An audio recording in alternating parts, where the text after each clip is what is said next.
they're not in that position to win the game without Jimmy. No. He did it all. This is who the Warriors traded for. It's someone that I think gives them a lot of belief that they can sustain ebbs and flows of Steph Curry. This win just affirms that if you can get that kind of level of play from those two players, you can still win a playoff game. And for the first time in the history of the Golden State Warriors, Mark Grindy, they've won a play-in game. Wow, history. I mean, it sucks that none of these stats are going to go anywhere, and this game is essentially in the eye of the National Basketball Association, all for naught. But to Warriors fans, this is obviously a very important game.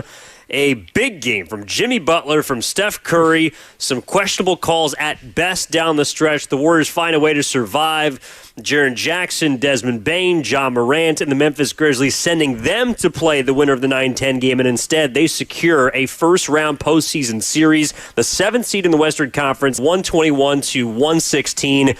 A back-and-forth affair in which the Warriors had a lead early, a pretty sizable one at 1 point, 20 points. Memphis digs back into it. They kind of jockey back and forth toward the tail end of the third and into the fourth, and then Memphis makes their late push. The Warriors eventually fight them off. Curry with 2 big late threes. Butler over the course of the game, sensational. Yeah, Butler was amazing through 3 quarters. He finishes this game with 38 points. He had 34 of them through 3, and then he kind of handed the baton off to Steph, who took the Warriors home in the fourth quarter. Steph finishes with 37 points. He had 15 of those in the fourth, and it was the first time, really, maybe since peak Klay Thompson a couple of times. You got to go back to the Kevin Durant era. The Warriors have had that kind of 1-2 punch offensively from their 2 stars. And they needed every single one of those points from those 2 guys because they did not get a ton of help elsewhere. But when your great offensive players play at that level, it's difficult to beat you. And that's what happened. I mean, 37 for Steph, 38 for Jimmy Butler. By the skin of their teeth, they got it done. I know you mentioned some questionable calls. There were some weird ones down the stretch. The Warriors also kind of did it to themselves at times down the stretch. Up by 6 with a minute left. That shouldn't really become a game. Yeah, and both of us pretty much spot on with the way we thought this game was going to play out. A close game. You thought it was going to be a low game for Jaren Jackson Jr. I felt like we were going to see a more aggressive Jimmy Butler, more specifically on the boards, but overall, I mean, he got pretty much whatever he wanted, again, like you said, through the first 3 quarters of this game. And the combination of him and Steph, the 2 aces in your deck, essentially, to me is why I think a lot of people in the first place believe the Warriors have a chance to do something special in the postseason. This win, I think, just affirms that if you can get that kind of level of play from those 2 players, you can still win a playoff game. And I know that against the last 3 home opponents they've had, Houston, Jimmy Butler only took 7 shots. Against San Antonio, a big letdown game. Obviously, their last contest against the Clippers, it was a tight game, but they were just outbested in overtime. This game, it was, I thought, a great sign to see those 2 players, especially on the heels of the 48 minutes that Butler played on Sunday. Man. He didn't look that tired. No, in fact, he looked invigorated. I thought the Warriors as a whole looked a little sloppy. They went down 11-3 to begin the game. They looked a little tired, I thought, coming out of the gates. But you also got to credit Memphis because they were essentially playing for something as well. No, they were. And Ja Morant goes down with what looked like a pretty gnarly ankle sprain based on how he reacted. He came back in the game. Desmond Bane carried the Grizzlies. He was awesome in this game. You didn't get a ton from Jaren Jackson Jr. if you're the Grizzlies, but I mean, I got to credit Memphis for keeping it close. I don't know how you felt. We weren't sitting next to each other on press row, but for me, once the Warriors got up by 20, right, it was 55-35, about 7 to go in the second quarter, and from that point on, not that I felt like the game was over, but it felt like the Warriors just had absolutely dominated. And even once Memphis made their run, they went on a 7-0 run to close the first quarter at 1 point. They began the third on a 17-9 run to get within 4. Ultimately, they get within 1 with about 4 to go in the third. I look up at the scoreboard, still feeling like the Warriors had been controlling that basketball game, and it's like a 1, 2, 3 point game, and suddenly you get the nervous energy inside of Chase. You have Steph playing an entire fourth quarter. You have Jimmy playing essentially all but 2 minutes of the final 16 minutes of that basketball game. The Warriors needed not every single point that those guys scored, but every single second that those guys played. I mean, 48 minutes for Jimmy on Sunday, 39 minutes and 43 seconds today. Steph played nearly 39 as well. This was really, really hard fought, and the Warriors absolutely needed that from their stars, and they got it, because today was a day where you didn't get a ton from Pajemski offensively. He only had 3 points on 7 field goal attempts. Draymond Green only scored 4. He was doing good things defensively elsewhere, also had 10 assists, but only 4 points. Moody hit a couple of big shots. He only had 9. You got some nice effort out of Quentin Post, specifically in the first half, and GP2 was pretty solid throughout, but not a lot of scoring punch elsewhere. And the Steph and Jimmy combo really had to do the heavy lifting. And when you ask why the Warriors had to make a deal at the deadline for Jimmy Butler, it was for games like this where you get what you're going to get from Steph, but you're kind of uncertain about the rest of the roster. The Warriors, of course, do not win this game without Jimmy Butler. They probably lose by 20 points. Yeah, no, I mean, even though Steph was awesome, like he scored 15 in the fourth quarter, hit those 2 late threes, and then kind of helped seal it at the free throw line. Oh, by the way, I think he played all but 1 second of the fourth quarter. It's like he was awesome. They're not in that position to win the game without Jimmy. No. And this was, Tim Roy said it on the final call, play in Jimmy. And if this is a preview of what you can get in the postseason, then I'm very excited for the Warriors' Jimmy prospects. going to be better than this? I don't know how you can't be better. I mean, he was maybe at the free throw line. That's I was going to say he's probably not going to go 12 of 18 at the free throw line. And in fact, he had 5 straight trips to the stripe where he split, and it was just like, who is this guy? But still, even the 7 assists, the 6 rebounds, 3 steals in this game. Look, he did it all. Yeah, I mean, the one sin that he committed was at the free throw line, but other than that, he was just about perfect. And this is who the Warriors traded for. It's someone that I think gives them a lot of belief that they can sustain the sort of ebbs and flows of Steph Curry, because at this stage in his career, he's still awesome. But there's going to be a few more times when a team like Memphis, and you're going to see it a lot from Houston in the first round, they're going to just hound him. And you were spot on. Pre-game said they were going to start Scottie Pippen Jr., and he was clawing Curry just like the Houston Rockets did last Sunday, or 2 Sundays ago, I should say. And so Steph is not always going to be able to get his. I think also he had a tough shooting night to start just in general. He missed, I think, 2 open three-pointers. Yeah. The Warriors as a whole missed 4 in the first 5 minutes, and it was a bit frustrating to watch, but that's why you have Jimmy, to get you some of those easier looks and to also run a second unit that was probably, just based on the way this game finished, it's not going to be anywhere near the forefront of the lead. But I thought the second unit, to your point about building the 20-point lead, it was GP2, Quentin Post, and even Guy Santos. All 3 of them were great off the bench. Quentin Post was awesome in the first half, and I think he hit another 3 in the second half. But in that first half specifically, his first postseason run, if playing is technically postseason, first non-regular season run, he came in and hit a couple of threes. He blocked Edey at the rim. He held his own. I know you want to talk about Edey, but no. I was going to say on the replay, from our angle, I thought it was a block at first. Was it not? On the replay, it looked like he might have got him.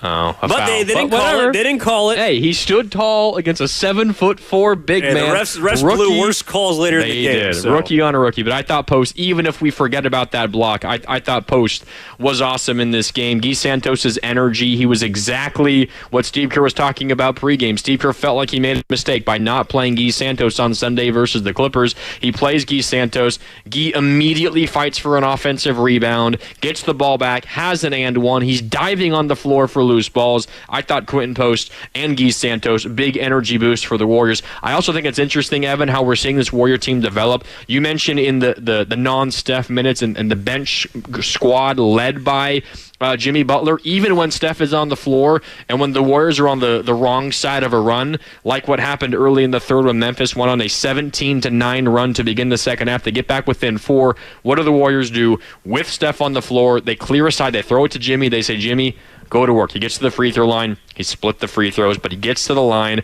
Next possession, Jaren Jackson Jr. has the ball along the perimeter. I think Moody's checking him, and Jimmy Butler comes from the weak side, pokes the ball away from behind, and has an easy fast break dunk as he beats Desmond Bane down the floor. The Warriors are getting to a point where they're getting in trouble. They're getting in a bad spot, and the momentum is all on the other side.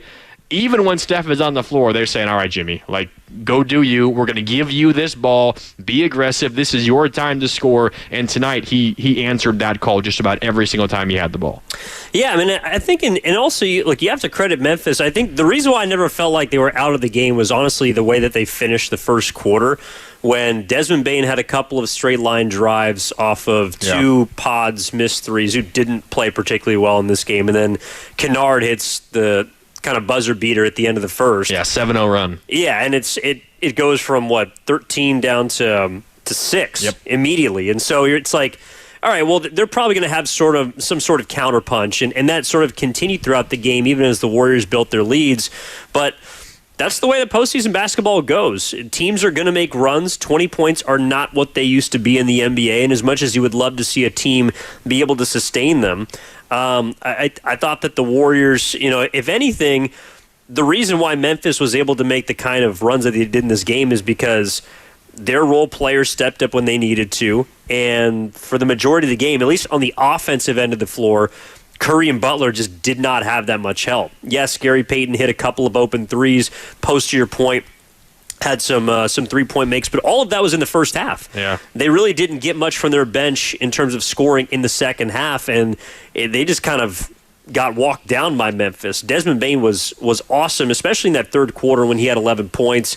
I thought that Jaren Jackson Jr. got better as the game went along. I do think he was playing a little timid at the start, and so... and also once, Memphis and Ja went down, I think they had to spread things out a little bit. They made some threes. They got back in this game. And I was just afraid that the Warriors were going to run out of gas towards the end, which is something that we've seen as of late in some of their losses. Yeah, but they didn't really seem to wear down at all. I thought the Warriors defensively did a pretty good job on the interior. This is a really big and tall Memphis team. And regardless how you feel about Zach Edey or Jaren Jackson Jr., I mean, those two struggled inside. Jaren Jackson was 6 for 15 from the field, 4 for 9 from downtown, so 2 for 6 on twos. And Zach Edey, who's just a paint player, 4 for 11. And whenever he got the ball, generally he had an advantage. He has a height advantage on everybody that he plays. He's 7'4", and specifically versus any Warrior defender, the Warriors just collapsed relentlessly on him. And I don't know how many turnovers he had on those sorts of plays. He finished with 4 in this game in total. Warriors dominated the turnover battle. 20 turnovers for Memphis, 10 for the Warriors. I thought the game plan defensively for the Warriors was really good. The only one that kind of got away from them was Desmond Bane. But when you're trying to take away the paint, you're going to give up some outside shots, and Bane took advantage. But I thought specifically in the paint, considering the Warriors' size disadvantage, I thought they did a pretty good job in there. Yeah, and if Jaren Jackson Jr. is going to take 9 threes, I think you'll take that. It's not that he's a bad three-point shooter. Made 4 of them. Yeah, no, but in general, you're going to live with a power forward staying outside of the paint and not trying to punish you, especially when Draymond Green got into foul trouble late in that game. He ended up fouling out, but JJJ is a guy that could make things even more difficult on Draymond Green. Speaking of which, I thought that it was very unique that at the beginning of the game and kind of throughout this game, to try and make up for the lack of size, Draymond individually was doing it a lot, but the Warriors as a whole were just tapping the ball out. Oh, yeah. Instead of trying to go up and grab a rebound, which you can't over the head of a 7'3" player or maybe a young, spry Jaren Jackson Jr., Draymond would just tip it towards the free throw line where there was probably a Warrior that was going to be able to get to it. And, I mean, another plus in this game is the fact that you won even though you were minus 15 on the boards. That's something that is a little bit of a red flag on the heels of the Clippers loss as well, and moving forward you'd like to see that corrected. But as a whole, the fact that the Warriors won this basketball game while being out-rebounded as drastically as they were, I think points to their ability to come through in other areas. It was probably at the free throw line against a team that also gets to the free throw line quite a bit. Yeah, on the rebound front, I am apologize to any of you out there who picked the over Draymond rebounds. I'm not sure exactly what it was set at, but he had to miss like 4 or 5 rebounds just purely based on him tapping them out. For that. You should, but I was tracking the stats. Every time he tipped one out, and it was like Curry or Pajemski who would pick it up, the rebounds went to those. And Steph finished with 8. Yeah, the leading rebounder. I think at least like 3 of those were courtesy of Draymond tap outs. So Steph, 8 rebounds. Congrats. A lot of those were thanks to Draymond Green.